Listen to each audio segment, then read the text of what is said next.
سلام، وقت شما بخیر. به مجموعه خبری امروز از اداره تحقیقاتی و نشراتی اروج خوش آمدید. در آغاز سرخط خبرها.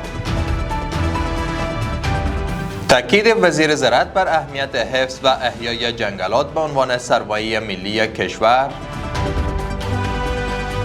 فراغت 700 تن از منصوبین جوان پس از فراگیری یک دوره آموزش‌های مسلکی و نظامی 3 ماهه از مرکز تعلیمی قلوردی 207 الفاروق. و سفر احمد الشر به آمریکا در آینده نزدیک. امروز یکشنبه 11 ماه عقرب سال 1404 خورشیدی در ادامه مشروع خبرها. مولوی عطاالله عمری وزیر زراعت، آبیاری و مالداری در رأس یک هیئت به ولایت ننگرهار رفته و در یک نشست بزرگ مردمی با حضور مقامات محلی و باشندگان ولایت شرقی اشتراک و سخنرانی کرده است.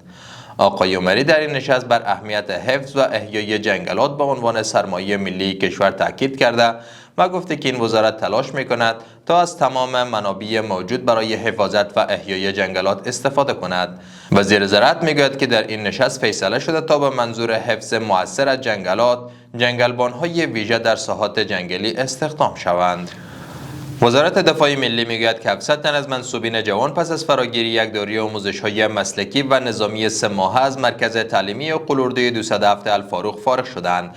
مسئولین در مراسم فراغت آنان تاکید کرده که از مرزها و تمامیت ارضی افغانستان با شجاعت دفاع کرده و تعهد تقوا، نظم و خدمت صادقانه به اسلام را اساس وظایف خود قرار دهد.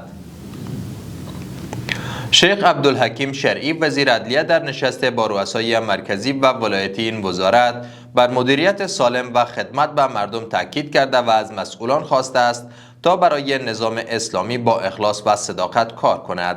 وزیر عدلیه در این نشست گفته که مردم افغانستان برای حاکمیت نظام اسلامی قربانی‌های زیادی دادند و مستحقند که برای آنان خدمات معیاری و با کیفیت ارائه شود. و در اخیر تام بارک نماینده ویژه آمریکا در امور سوریه اعلام کرده که احمد الشر رئیس جمهور سوریه به واشنگتن سفر خواهد کرد. خبرگزاری رویترز گزارش داده که این سفر به تاریخ 2 نوامبر سال روان میلادی انجام خواهد شد. این اولین سفر یک رئیس جمهور سوریه به واشنگتن، پایتخت آمریکاست. جهان سپاس از توجه و همراهیتان. برای تازه ترین های افغانستان، منطقه و جهان سری بزنید به صفحات اجتماعی ما در تلگرام، واتساپ و اکس.